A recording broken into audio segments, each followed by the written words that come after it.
It's 5 p.m. Stay tuned.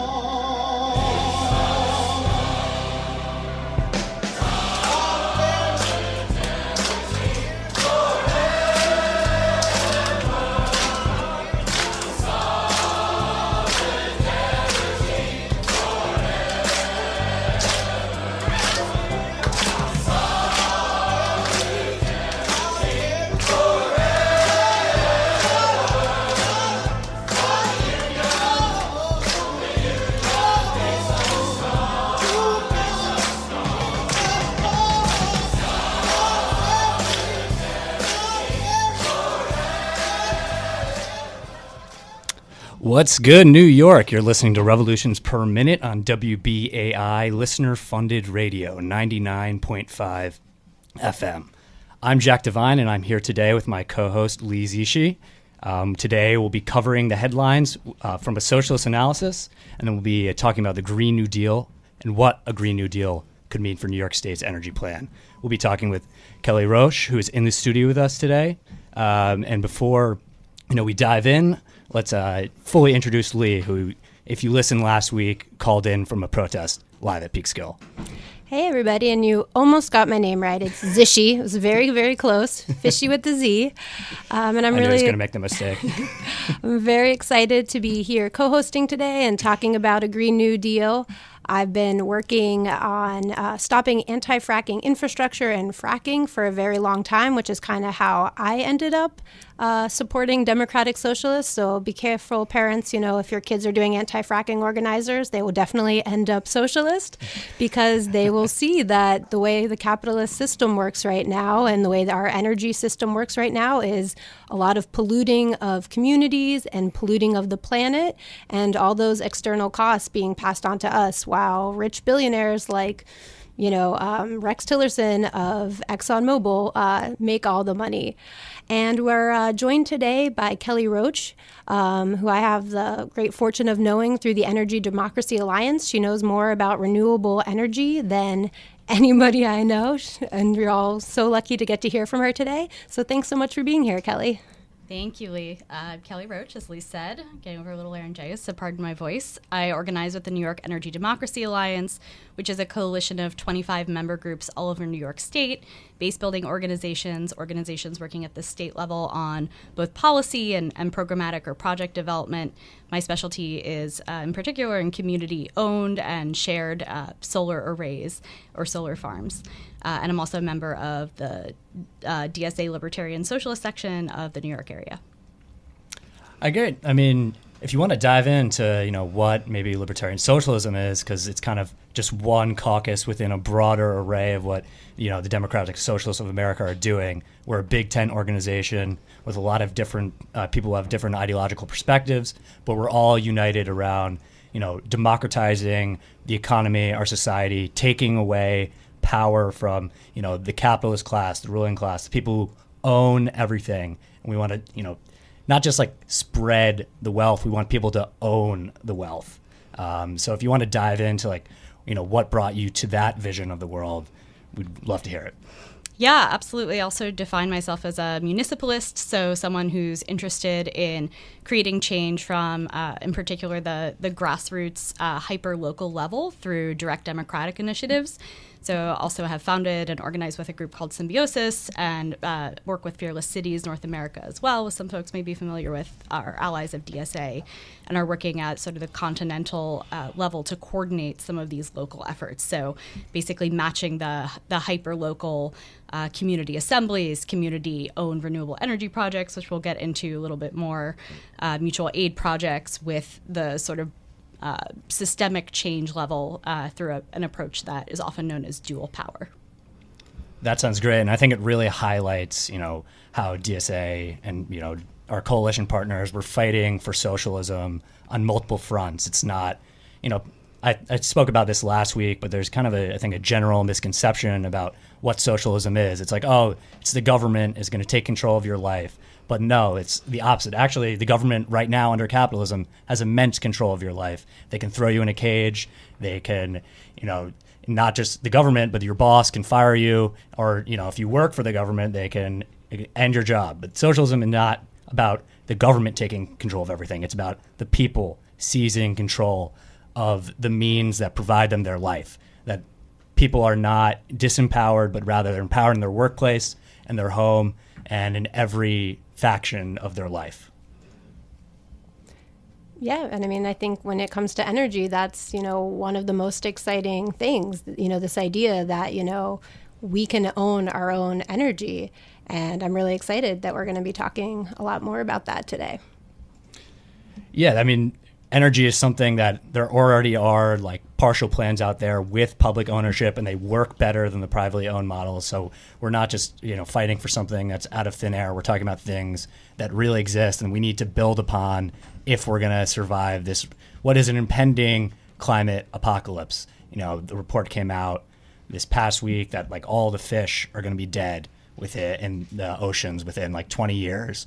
And a lot of people survive off of eating fish. So that's just one aspect of a crisis that we can only meet by organizing together on the ground and building power for people. And so, yeah, I'm really excited that we're going to dive into what the Green New Deal is about, what community-owned energy could be about. But before we do that, we just want to, give a little recap of what's going on here in New York, as well as kind of internationally through labor struggles.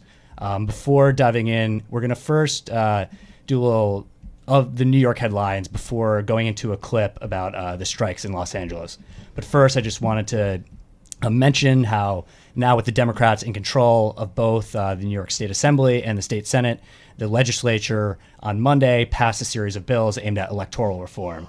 This has included early voting, mail-in voting, pre-registration of 16 to 17-year-olds, and a consolidated primary schedule.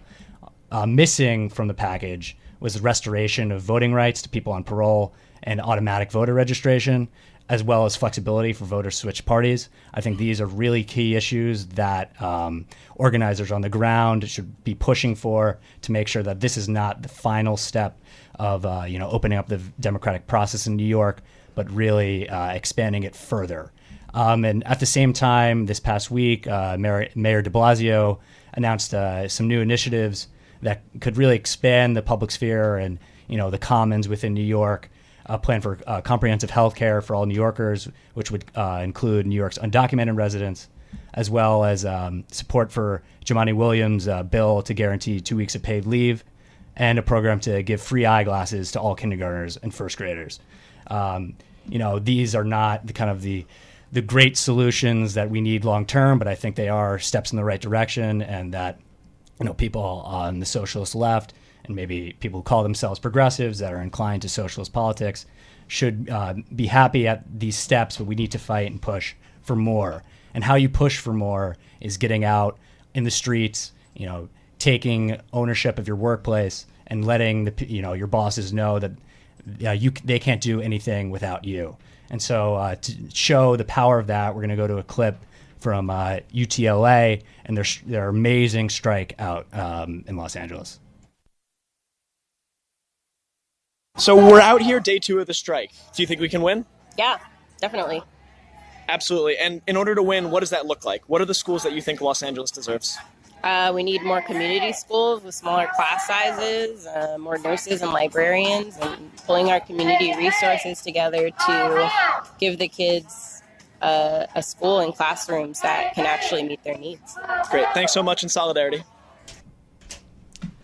I think what's really, really critical about these strikes is, one, obviously they're fighting for the wages that they deserve. And, in our society, we really devalue the work that is primarily done by women, which is outrageous because I think it's pretty clear to anyone with a thinking mind that teachers and nurses and moms do more critical work for our society than corporate bureaucrats who sit around in air-conditioned offices all day, or someone like Jeff Bezos who makes the amount that a teacher does all year in probably 5 seconds.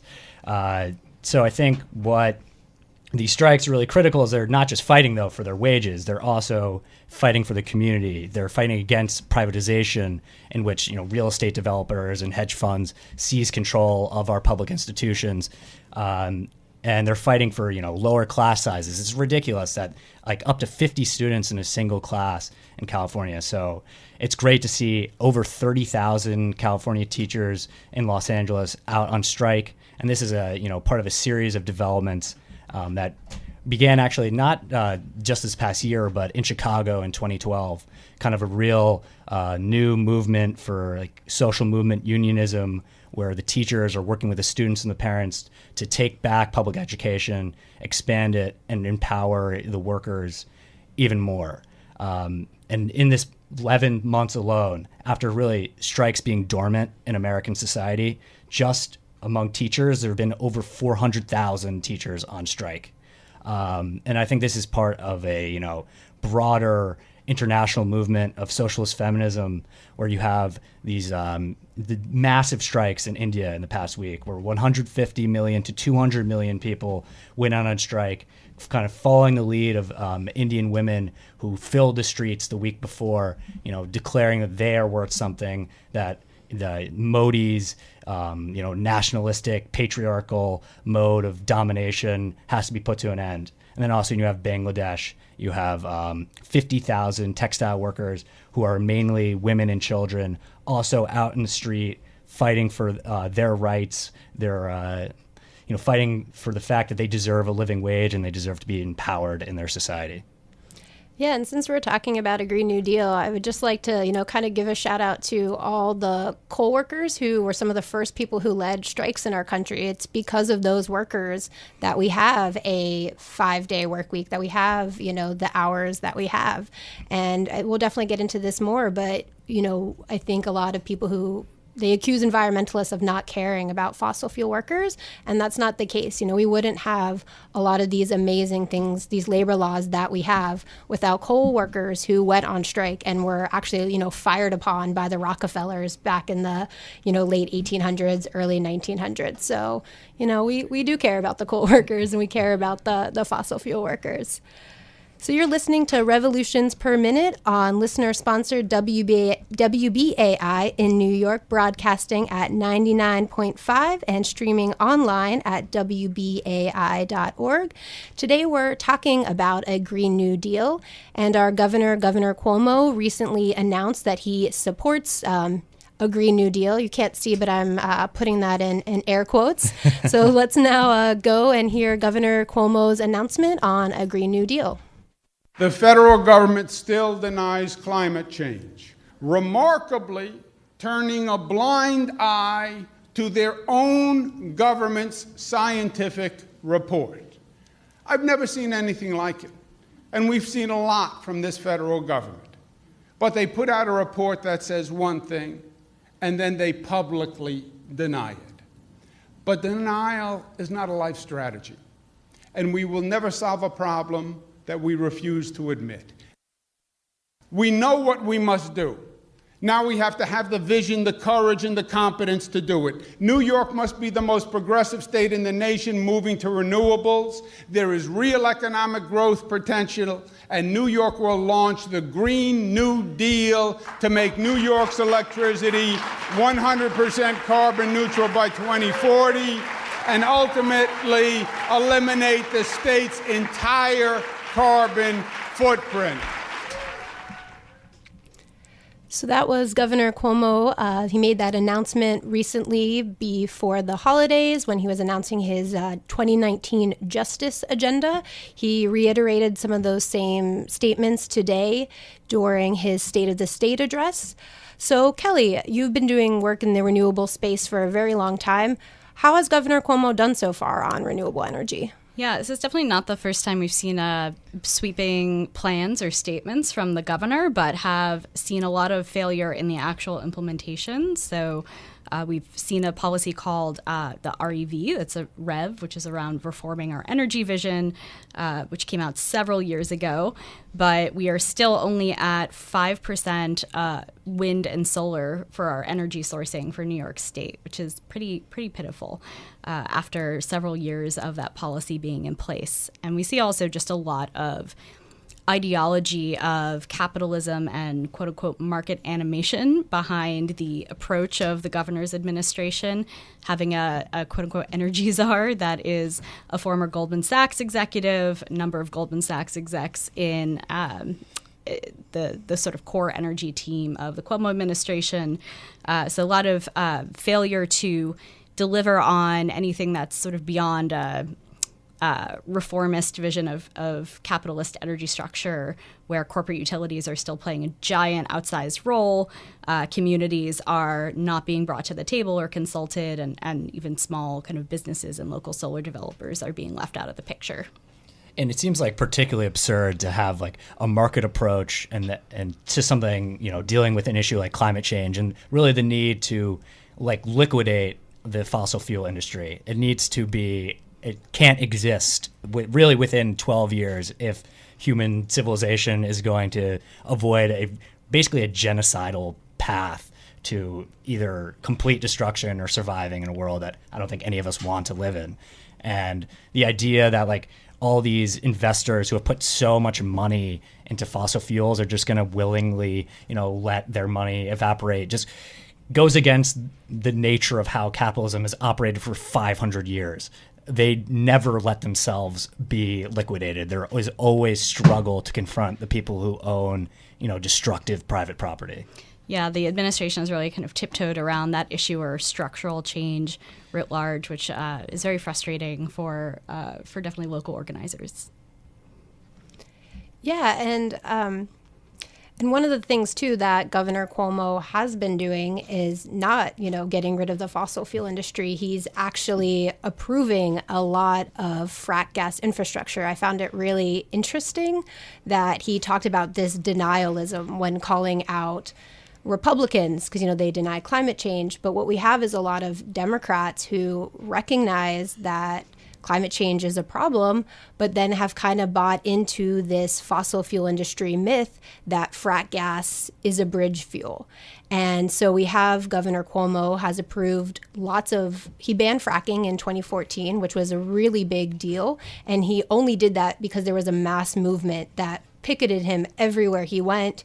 He couldn't have a birthday party without fracktivists outside asking him to ban fracking. And so he recognized that there is a problem with fracking, but then has continued to approve frack gas infrastructure like power plants, the CPV power plant in Orange County, the Cricket Valley power plant. These are massive, massive power plants that will be burning a lot of gas. So we said that this wasn't safe for us, but we're going to be fracking people in Pennsylvania. And all along that transmission line, from the wellheads to the pipelines, we have leaking methane, which is actually more potent in a short time frame than carbon, than coal and oil. So Governor Cuomo talks a big game, but he actually has a lot of denialism in his own rhetoric. And I think a lot of that is tied into, how much, people like Governor Cuomo they're sponsored by maybe not specifically fossil capital in the same way, but having so many ties to hedge funds and finance capital in general really corrupts the way that a politician is going to operate, because the way that a huge portion of the so-called economic recovery that hasn't really existed for most people since 2008, maybe other than having to work 80 hours a week to survive, has been a massive amount of cheap money invested into fracking.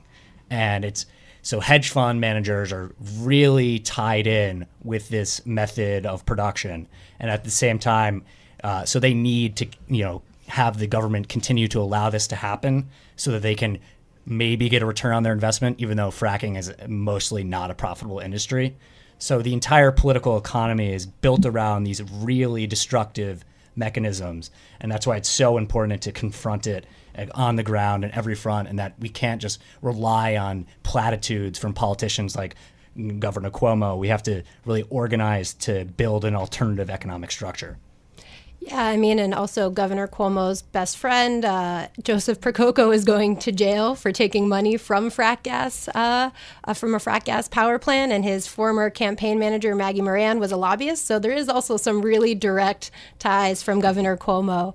And, you know, people recognize that, and that's why New Yorkers have actually been, anytime he's in New York City, they are there picketing him, continuing on this thing that the fracking movement started, asking him to stop frack gas infrastructure. So we're going to listen now to a clip from one of those pickets. Climate, will you stop all fossil fuel infrastructure in New York State? We are in a climate crisis. We are acting on climate. You're going to hear it in the speech, and you're going to like what you Stop hear. all fossil fuel infrastructure? Will you pass the Climate and Community Protection Act? That was Patrick Houston of New York Communities for Change. I talked with Patrick this week about a specific project that is proposed off the coast of New York, the Williams Fracked Gas Pipeline. It's one of the pipelines people are opposing. So let's hear now from Patrick Houston from New York Communities for Change. The Williams Fracked Gas Pipeline is a proposal from Williams Company to build a 23-mile pipeline that would stretch through New York City Harbor and connect existing pipelines in the Far Rockaways and in New Jersey. But the pipeline will carry fracked gas that's being, a lot of it from Pennsylvania, for use here in the New York City and possibly in the region around New York City. We're concerned about the project for a lot of reasons. One, the project is going to be very costly, and Williams Energy projects it's going to be about $1 billion for the project, the cost that ultimately is going to get passed on to customers of National Grid. So that's customers here across this city who are going to have to be paying that bill. If anything, at this time, we need to be moving off of dirty fracked gas infrastructure like the Williams Pipeline and to clean, renewable sources of energy. The pipeline is dangerous. It's dangerous for reasons of it would have to be laid into the seabed of the harbor, and that's going to churn up a lot of old toxins that have been sitting on the bay floor for decades. So it's dangerous for those reasons, and that's going to endanger beachgoers, that's going to endanger marine life. It's also dangerous because, as we know, we are in a climate crisis, and aiming towards the development of gas infrastructure is more steps in the wrong direction. That fracked gas is going to, it's methane, and that is even more potent than carbon dioxide. And Governor Cuomo just recently announced that this kind of idea of a Green New Deal for New York. So what you're saying is this pipeline doesn't fit into this vision that Governor Cuomo has laid out. What have people been doing, what have organizers been doing to get Governor Cuomo's attention on this issue, and what can he do about it? If I can first zoom out a little bit and just speak to Cuomo's use of the language Green New Deal. So, as many listeners may know, as many people may know, Justice Democrats, Sunrise Movement, Alexandria Ocasio-Cortez have ramped up in a serious way the campaign around the national set of ideas, very strong ideas, and policy proposals of the Green New Deal. It's gaining a lot of traction. So it's important to recognize that that national proposal is very ambitious. It's very comprehensive. It has a lot of environmental justice and equity standards deeply built into it. Now there's others that are beginning to use that same language, and Cuomo is one of them, who's co-opting the language of Green New Deal. But in reality, what he's putting forth as a Green New Deal falls far short and is nowhere near the scale, at least on the state level, of what the national proposal is. There is a lot more that Governor Cuomo needs to do to get New York State where it needs to be on climate. And one of the things he can do is deny the many projects across this state, the fossil fuel projects that are either proposed or in the works across this state. And the Williams Pipeline is one of them. And so what we're working on is making sure that Governor Cuomo hears from people across this state, especially across this city, when it comes to the Williams Pipeline. So not a lot of people who will be affected by the more toxins in the water. Not a lot of people that will be affected by the increased cost. Not a lot of people who are going to be affected by climate change writ large, by rising sea levels, by the next Hurricane Sandy. Not a lot of people in this city who are going to be affected by climate change and by this pipeline know that it's even on the docket. And so we're trying to spread the word, make sure people are aware about this pipeline and are contacting their elected officials, be it their council member to express their concern about this dangerous and dirty pipeline, their state representatives, whether it's their assembly members or their senators. So we're trying to make sure that we're spreading the word, that people are getting engaged, and that they have the help that they need to contact their elected officials. Hi, you're listening to Revolutions Per Minute on WBAI listener-funded radio 99.5 FM. That was our interview with Patrick Houston from New York Communities for Change about the Williams Pipeline and the need to organize against it. So, Kelly, we've been talking a lot about, criticizing Cuomo's plan and really the necessity for action and, to deal with climate change. What would a democratic socialist energy plan look like?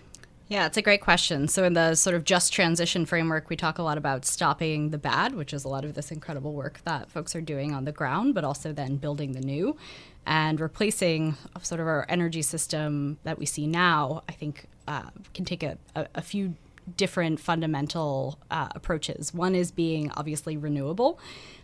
We don't have the certainly luxury of time in mitigating the ecological crisis that we face.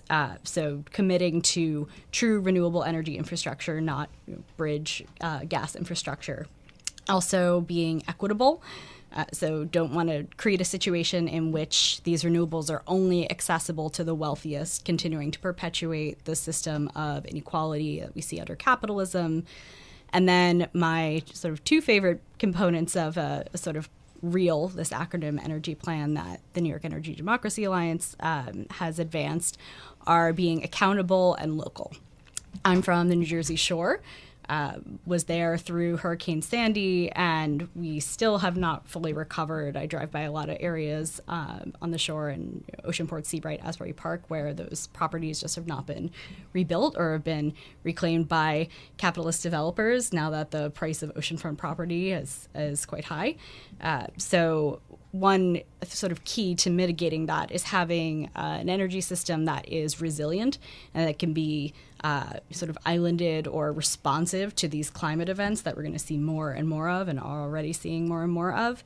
And that localism also really speaking to a transformation in our fundamental politics, being where the accountability comes in. So creating a direct democratic local energy system wherein people are able to participate in decisions about where their energy comes from, are able to partake in the energy system in a way in which, whether through cooperatives where they may participate kind of in a sense of being a part owner of an energy system like a community solar farm or array in the city, spread across a couple rooftops, or some other economic structure that we're still working to envision what all the possibilities could be. But I think as we've talked about, from everything from the strikes that we're seeing to the Green New Deal, really thinking about how there can be fundamental changes in our systems and the ways in which we approach politics and care and community, which are so essential to mitigating the ecological crisis in addition to the technology. Yeah, you talked a little bit about, what people would choose. I don't think anybody wants to choose to heat their home or power their home with frack gas, knowing what we know about fracking. It's not like, great, I want to frack someone in PA to heat my house. But right now there's really not a choice because you have big utilities like Con Ed and National Grid pushing for more gas because that's their business model, right? And same with energy. Their business model is to deliver you a product. But, under a Green New Deal and Ecosocialism, we could be producing our own energy on our homes. We could be heating our own homes with geothermal and air source heat pumps, and then we don't need a national grid and those things. How have utilities kind of been, what's their role been sort of in as we lay out our new energy? Yeah, New York, as too many people know, Con Edison rates are astronomical and are some of the highest in the country. But also I think most important thing to remember is that corporate utilities have a fiduciary responsibility to their shareholders to maximize their profit, which is not in line with the idea of a democratic or eco-socialist ecological energy system. That's not the primary concern. So as long as those structures remain in place, we're looking at something that's deeply at odds with the transformation we need to create. Yeah, that shareholder priority in the end will lead to immense violence and destruction. I mean, it already is, and it's just going to continue to accelerate unless we're able to, fight on the ground and build upon some of these structures that already exist. Like there are, some community solar groups that are building here in New York, but there also are like publicly owned energy systems that work more efficiently and, have a better relationship with their people they provide energy to than privately owned, like shareholder-driven corporations. And one of the groups that is doing the most on-the-ground work right now to fight for a Green New Deal is the Sunrise Movement. They're a movement of young people who have been working to get politicians to sign a no fossil fuel pledge. They grabbed the headlines recently by doing a massive protest in D.C. in Nancy Pelosi's office, and they were joined by Congresswoman, well, at the time she was Congresswoman-elect, but now Congresswoman Alexandria Ocasio-Cortez. And it's made this idea of a Green New Deal way in the headlines. Lots of people are talking about it. So I sat down with Nicole Catania, who's a 23-year-old organizer from Sunrise Movement here in New York City, and we talked a lot about what the Green New Deal could look like. So here's Nicole. A big thing with Sunrise's theory of change is that you need two things. You need political power and you need people power, and you can't really have one without the other. And it was the first time I understood the people's ability to influence our politics and like what systemically needed to be changed in order to act on climate. So this past year, we got really involved with the No IDC campaigns, and we endorsed Zelnor Myrie in Brooklyn for state senate, Alessandra Biaggi. We endorsed Alexandria Ocasio-Cortez for Congress, and we canvassed really hard for them. And yeah, that like journey with them from announcing their candidacy to petitioning for them to like getting them elected was really moving, and yeah, I think set us up for what's happened since. And what did it feel like on election night to see these people that you knocked doors for and had conversations for win? Oh, it was so special. On Sunrise Movement New York's Instagram, there's this picture of us like cheering, and it was the moment Zelnor Myrie was the projected winner, and it was just like a group of us just like sobbing in a corner. It was like, wow, like these things that we did on a daily basis actually work and actually can change the state and change the country to where we need it to be. You were in D.C. both of the big mobilizations? Yep.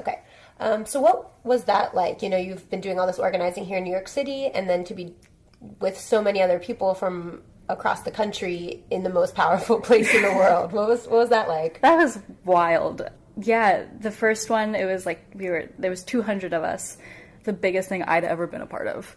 And that was moving and scary, and the way when AOC came into the room, she just like gave us this hope that I don't think any of us had ever imagined. Like it was beyond any of our expectations. And so when we went back to DC and then suddenly there were thousands of us, then that was like, again, the biggest thing I'd ever been a part of. And yeah, for the first time, I feel so hopeful that we can actually change the way climate change is both discussed and acted on in this country. And you talked earlier about recognizing that there needs to be systematic change, and the proposal going forward is a Green New Deal. I think a lot of people still aren't sure exactly what that is. So can you explain a little bit about a Green New Deal is? Yeah, so a Green New Deal basically is a sweeping overhaul of our economy off of fossil fuels and to 100% renewable energy with equity and justice at its core, and focusing on those communities who have in the past been left behind, who are on the front lines of climate change. And I think it all starts with getting corporate money out of politics, and in this case, fossil fuel money out of our politics. And part of like the select committee's push was that anyone sitting on the committee couldn't take fossil fuel money. And the reason like that's important is because if you're taking money from the industry, it's hard to then make legislation that takes money away from that industry. And obviously, Congresswoman Alexandria Ocasio-Cortez has taken this on and is leading the charge. How have other New York Congress members responded? A lot of our representatives are stuck in the status quo and are afraid to do what is actually necessary because it means alienating the people who have funded them into the positions they're in. And so what's your plan for 2019? So we lost the select committee fight. We're not getting our select committee on a Green New Deal. That's okay. So in March, Sunrise is going on tour, and it's called Road to a Green New Deal, and we're stopping around the country, bringing a Green New Deal to communities that haven't necessarily been exposed to it so much. There's bipartisan support for this Green New Deal, but the majority of Americans don't actually know what it is. So we're going to try to change that and get on the ground for these new 2020 candidates who are already coming out and make the narrative not which Democratic candidate supports the Green New Deal, but who has the best vision for what a Green New Deal is. That's the narrative that we're going to make happen. I think one thing that's really refreshing about what I've seen is so many big green groups are so focused on calling out Republicans as climate change deniers that you have all these Democrats who recognize that climate change is real and then put forth plans that don't actually match that science. And it's an incredibly frustrating thing. And so what kind of standards do these plans have to meet? Yeah, I think that outline that Alexandria Ocasio-Cortez had put forth for the Select Committee on a Green New Deal of what a Green New Deal would consist of is at least the basis of what any of these Democratic candidates' Green New Deal should be based off of. If it's anything less, then it's not good enough. And kind of funny enough, the Sunrise folks are actually some of the old people now in the room doing organizing around climate change. Inspired by Greta Thunberg, who is a 15-year-old Swedish activist. Lots of New Yorkers, very young New Yorkers, have also joined the International Climate Strike. And so last week I talked to 13-year-old climate activist Alexandria Villaseñor, who every Friday is now at the UN demanding climate action. So let's hear from Alexandria.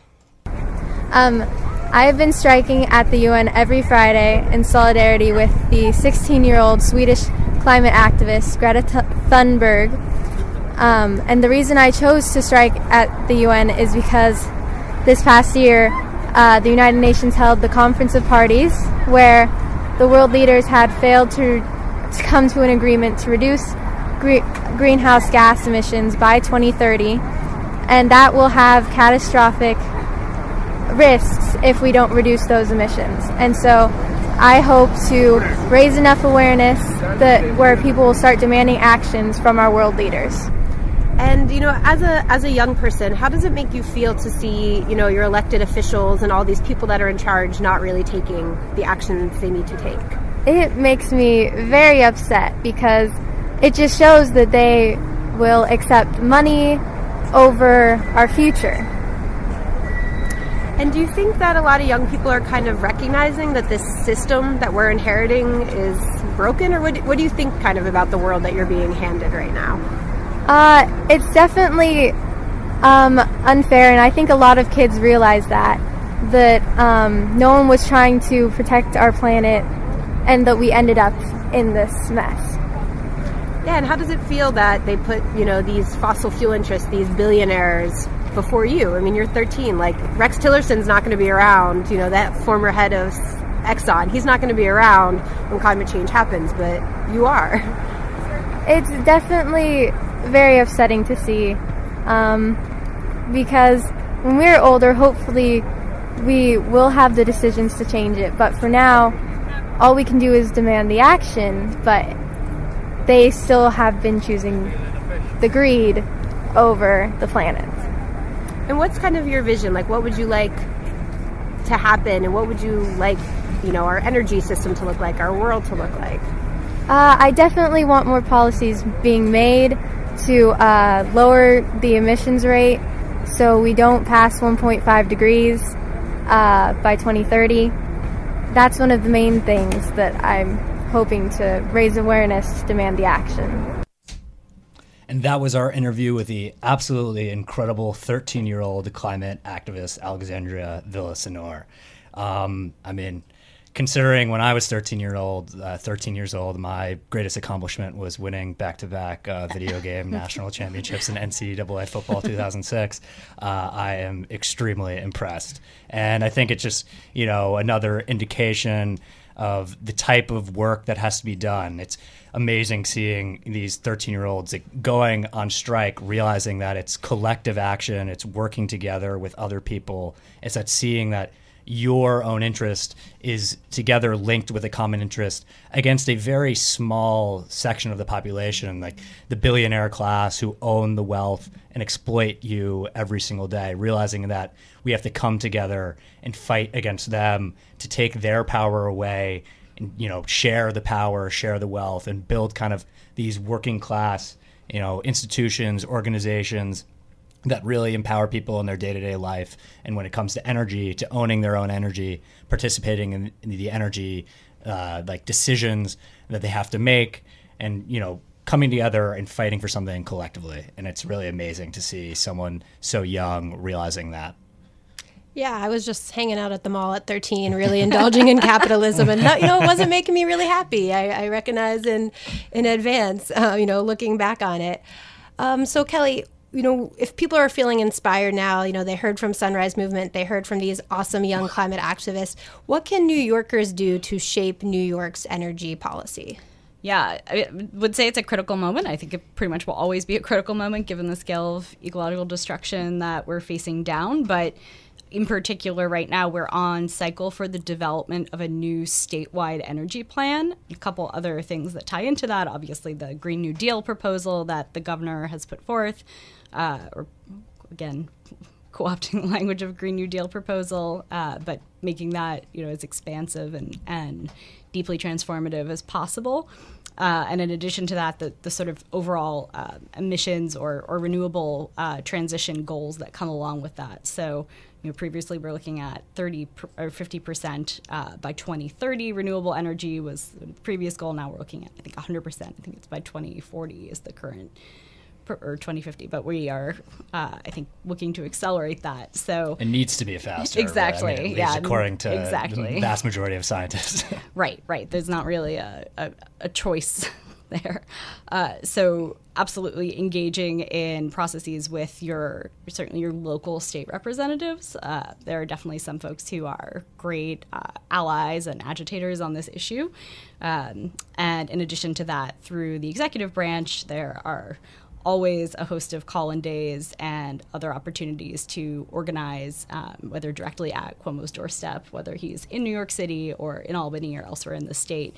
And I think in addition to that, just to kind of bring in the other kind of aspects of my analysis and that of the more libertarian wing of DSA, Libertarian Socialist wing, talking about building the local institutions right now that we will need to create that climate transition. So organizing, kind of, if you are in an apartment building, tenant organizing where it's possible to create the demand for community solar energy, kind of organizing where you live, where you work, is I think a fundamental part of this, and certainly kind of piece of wisdom from Marx talks about how you can't write the recipes for the kind of kitchens or cook stores of the future, but I think building the kitchens is a big part of the work that we're tasked with right now. So building local assemblies and other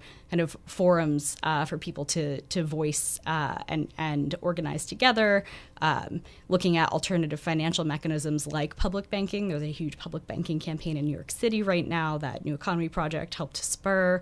Many others have signed on to participate in, and looking at things also like participatory budgeting, where you get to actually take a direct role locally in allocating resources, which can create and facilitate some of these local energy renewable projects that are so key to this transition. And if you build this kind of local democratic worker power and you create these institutions, it gives people a lot more of a chance to fight back when capital inevitably strikes. Because, we could pass a Green New Deal, but that's just the beginning. That's not when the fight ends. Because if we've seen throughout history, we've had plenty of people elected to the state, saying we're going to bring about all these great changes. People elected democratically, maintain their power democratically, and then overthrown and coup d'etats or undermined by capital strikes, by, big businesses and financial interests moving their money away from, certain countries that are trying to promote a,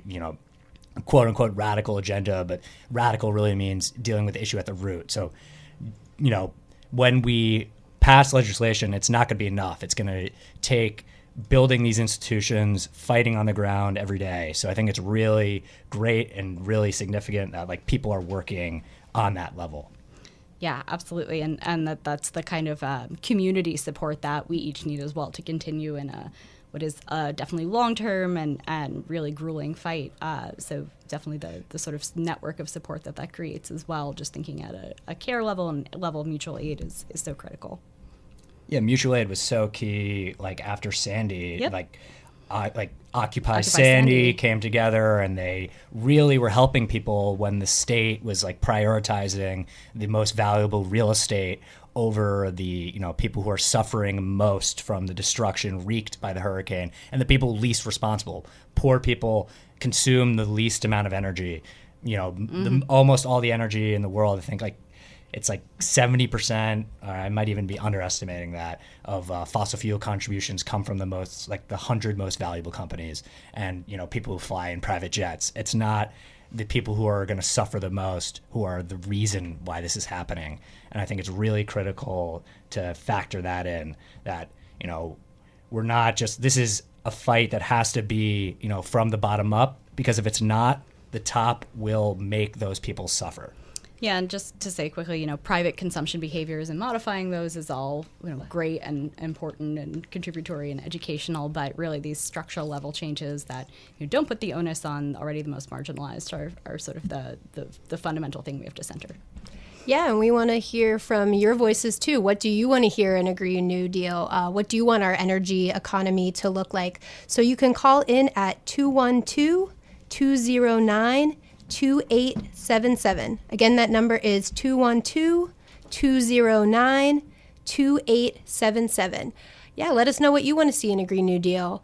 And I think a really cool thing that's happening now too in the conversation after the initial media splash was, how do we make sure that marginalized communities, these communities that were destroyed by Hurricane Sandy and all these different natural disasters, the people who have been living next to the power plants for so long, how do we make sure that they're at the forefront of deciding what our new economy is going to look like?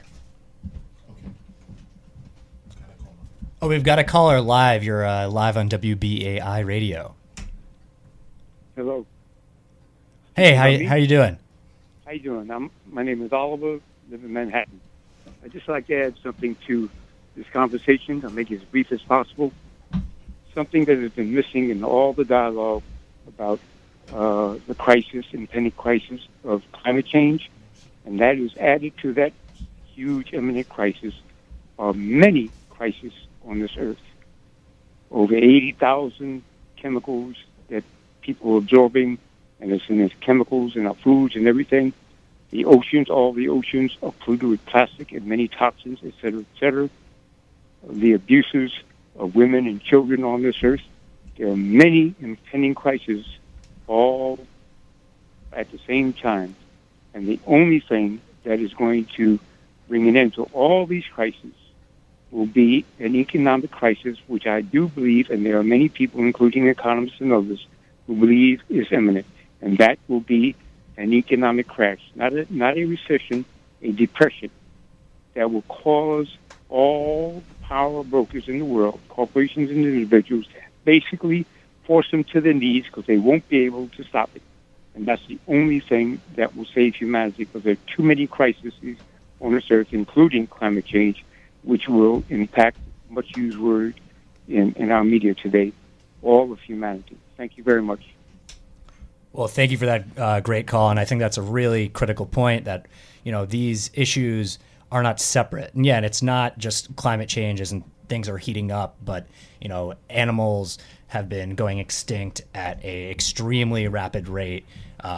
You're seeing, then this is more due to temperature, but you're going to have crops die out in, the center of the earth where most people live, leading to a massive refugee crisis. And then that in turn, makes the what policies we have on immigration so critical, and that's why the right is getting so vicious and so centered around this wall, because they want to militarize the solution. They do have a climate change plan, and that is to allow or to kill the most vulnerable people in the world, to let them die or to stop them from coming over the border.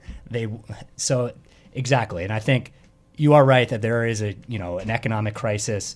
I think we live under a constant economic crisis, but there is a catastrophe impending. I think if you look at global debt to production ratios and just kind of the ecological collapse is an economic collapse in and of itself. So I think it is really critical to understand that, but also to, while we're building up to these crises, create the organizational structures that can fight against it. It's not going to just be automatic.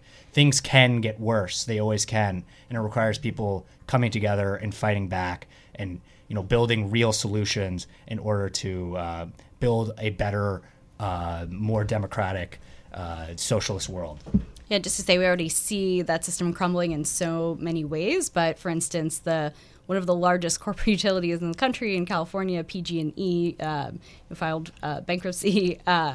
We're seeing that even these corporate utilities are not able to continue their business model under the threat that we're seeing, and also how they've been proven responsible for many of the wildfires and death and destruction that we've seen in California as well. So just to add to everything, I would second with that. Yeah, and you have, certain things like some of these economic things that people like Governor Cuomo brag about, his Amazon deal. Well, Amazon's in a floodplain, and most of our major cities are on coast for that reason. So climate change is going to be a huge, it's billions and billions of dollars of damages. And so, for us to be spending $1 billion on the Williams pipeline right off the coast of the Rockaways, near the communities that were the most devastated by Hurricane Sandy, it's just kind of insane to see so much money being spent going in the completely wrong direction. Yeah, they're just spending money in a way that is not slowing the crisis, it's accelerating it, and just showing that the priorities are completely, I don't even like the word corruption, because then it kind of makes it seem like, it's just these bad moral actors. No, it's the structure of the system incentivizes bad action. That if we're going to challenge, like climate change, we're going to challenge this massive wealth and economic inequality, if we're going to challenge all the systems of war and the criminalization of migrants, we're going to have to do it by building power, the bottom up, and making people realize that they are being exploited, and that if they come together, they build these institutions, that's how they have a chance for their own future, for the future of their children, and for really a better world. Because the things that we have that are positive have been due to organized people on the ground, the labor movement, the liberation movements, the civil rights movement. It's people coming together and fighting for the common good and really seizing power for themselves. And we have a lot of different websites that you can connect with. I don't know if, Kelly, you have anything in particular that you want people to check out, or any direct actions coming up that you'd like to speak about. Yeah, for the Energy Democracy Alliance, New York statewide, including in New York City, energydemocracyny.org. We have a shiny new website coming out. So please come by, and there's always immediate actions that you can take there that are regularly updated around so the timing of a lot of the organizing around the Cuomo administration and local organizing as well. And then on social media, at least on Twitter, it's NY Energy Dem. And then with Symbiosis, symbiosis-revolution.org, and at SymbiosisRev on Twitter, doing a lot of this sort of continental coordination around ecological and direct democratic institution building. Yeah, and I think if we're going to address some of these crises, we definitely need to break down these silos that we're organizing in. And so next week we're going to be talking about abolishing prisons. So we're going to go to a clip really quick from a very awesome protest that I was at that was combined activists who are fighting against the Williams pipeline and also fighting to abolish prisons. No prisons, no pipeline! No prisons, no pipeline! So that was from a picket outside of an event that Governor Cuomo was in. And also, we are looking for logo submissions. You know, we're democratic socialists. We want this to be a very democratic process. In addition to you all calling in and hearing your voices, we also want your art and your creativity to be a part of the show. So we're going to decide by the end of January. So by the end of this month, you can send a logo submissions to revolutionsnyc@gmail.com. And also to make sure to follow us on Twitter. We're at NYC-RPM. Let us know what if you're doing organizing on the ground, let us know. We want this to be a show that really covers what's happening in New York City. We want to hear from you. That's what democratic socialism is all about, you know? Yeah, we're really looking forward to, hearing some potential responses about why, prison abolition and eco-socialism are at such a critical intersection and why we need to fight for these things at the same time. And then just last of all, if you want to show solidarity to the striking teachers out in Los Angeles, there's a solidarity fund at acceaction.org. That's acceaction.org. You've been listening to Revolutions Per Minute on WBAI listener-funded radio 99.5 FM. And we're going to close out again with Solidarity Forever from our Sing in Solidarity DSA chorus, led by the Harlem-based singer Benita Oliver.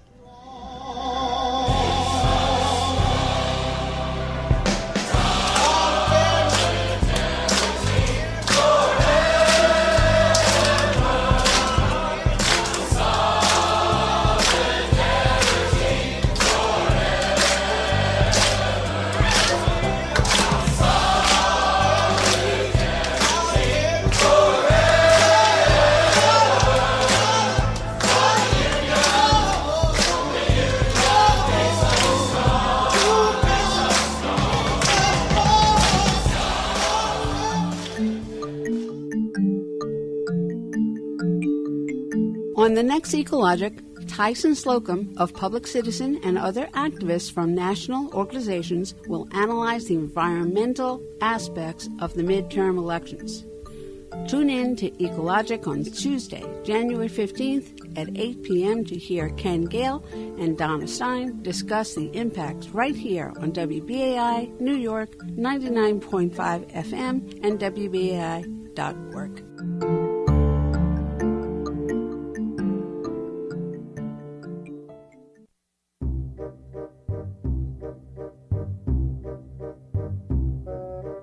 You're listening to WBAI.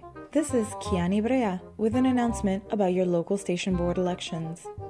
Ballots will be issued by first-class postal mail on January 18th and will be issued by email on January 23rd. The local station board election will close on March 5th, 2019. For other important dates and for information about voting in the election, you may call 413-424-9569 or visit wbai.org.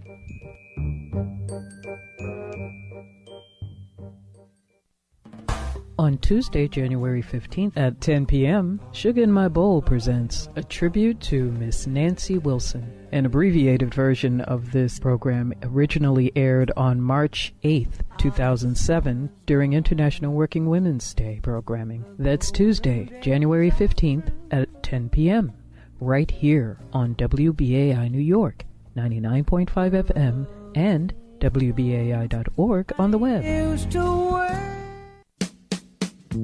The WBAI Community Advisory Board will meet on Sunday, January 20th at 1 p.m. at the 60 Wall Street Atrium. All listeners are welcome to attend. Once again, the WBAI Community Advisory Board will meet on Sunday, January 20th at 1 p.m. at the 60 Wall Street Atrium. All listeners are welcome to attend.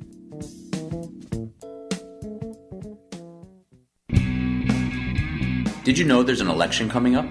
On Tuesday, February 26th, New Yorkers will be able to go to the polls to select a new public advocate in a special election for one of just 3 citywide elected positions.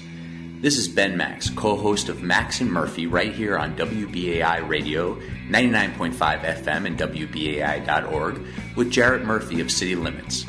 Listen to this week's Max and Murphy at 5 p.m. on Wednesday for more on the race for public advocate as we continue to interview candidates seeking to win the special election.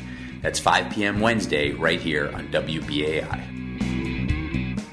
This is WBAI New York, 99.5 FM and WBAI.org online. The previous program was Revolutions Per Minute, which is heard Tuesdays at 5 p.m.